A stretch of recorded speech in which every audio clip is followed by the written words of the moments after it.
was it like then pitching WARDOGS to publishers? If you're designing games for everybody, you're kind of designing a game for nobody. Being an actual player and then having to go to publishers and convince effectively bankers why players want this game over a Battle Royale it's just soul destroying. Relying solely on data to design games just doesn't work.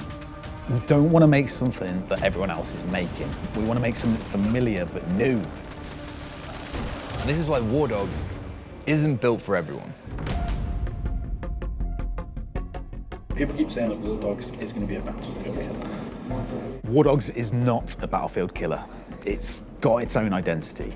It's fundamentally more tactical in terms of decision making and pacing. It has higher highs due to the risk and reward nature of the cash system. Behind you, Joe.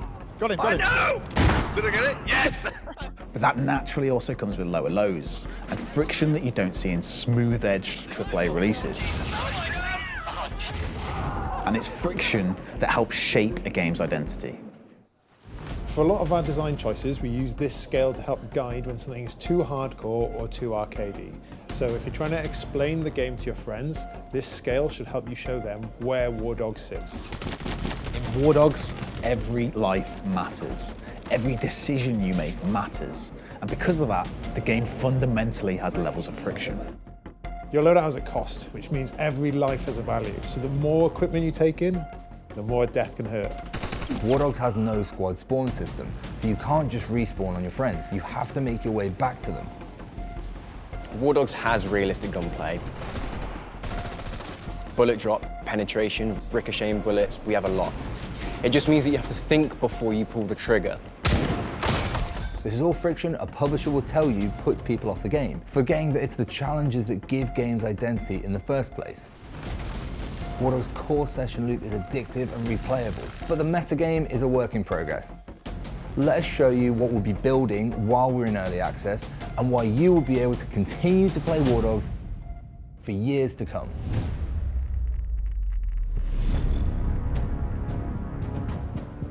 Throughout a season in early access, you'll be able to optionally exchange your banked cash you've earned for in-game gold bars. Gold bars are the endgame currency that you use to purchase endgame cosmetics that become permanently unlocked on your account.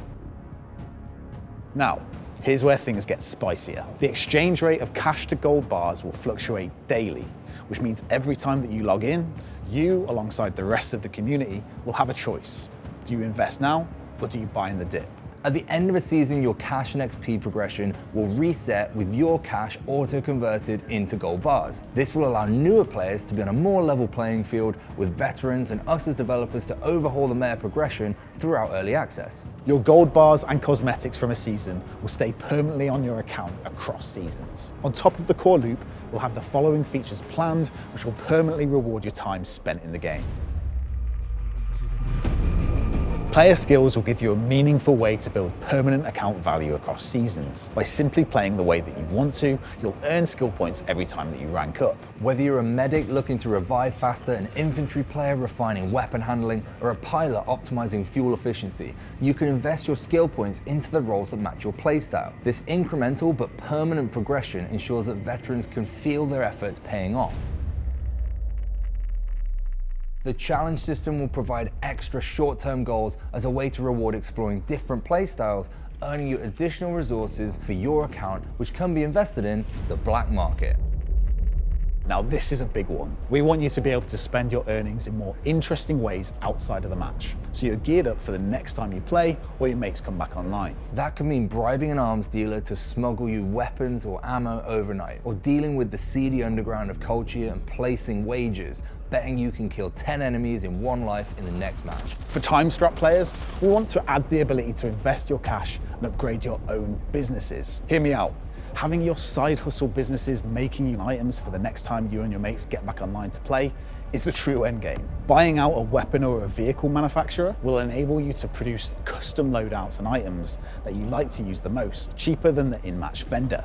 And remember, this is a 100% player-driven sandbox. If you're really business savvy, you should consider unlocking high-level items and then selling them to other players in the match via supply crates with your own markup to make a profit, or just compete and sell them cheaper than the guy next to you. The black market meta features will be entirely optional if you just want to run a gun and earn your cash that way. But for the players who want to min-max their cash spending and time spent in and out of the game, there's a real potential to profit more over a season compared to someone only buying weapons and vehicles from the in-game vendors.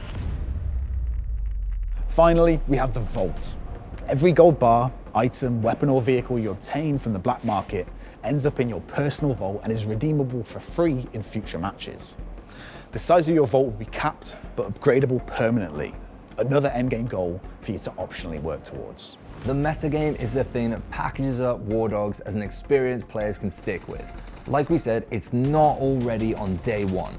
This is something we're building during our time in early access, but it's something that has been designed and the foundations are in. This is not a pipe dream.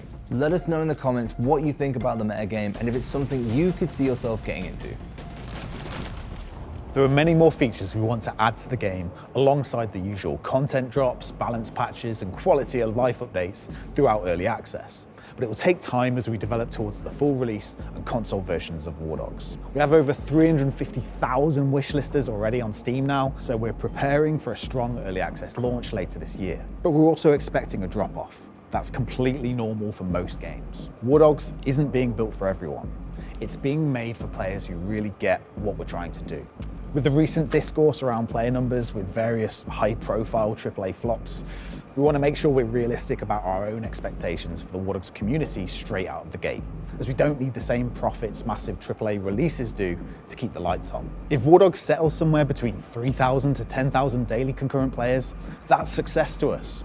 Look at games like Squad and Hell Let Loose, games that launched with a strong identity and knew the players they were making the game for and why, still being played by thousands of players every day, years after their release.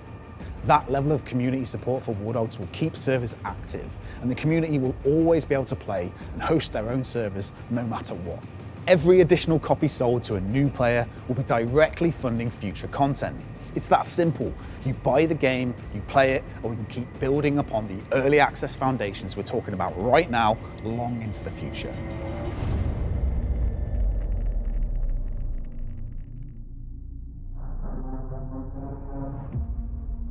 And we haven't forgotten, the winner of our custom WARDOGS-branded 5090 graphics card is Spears91.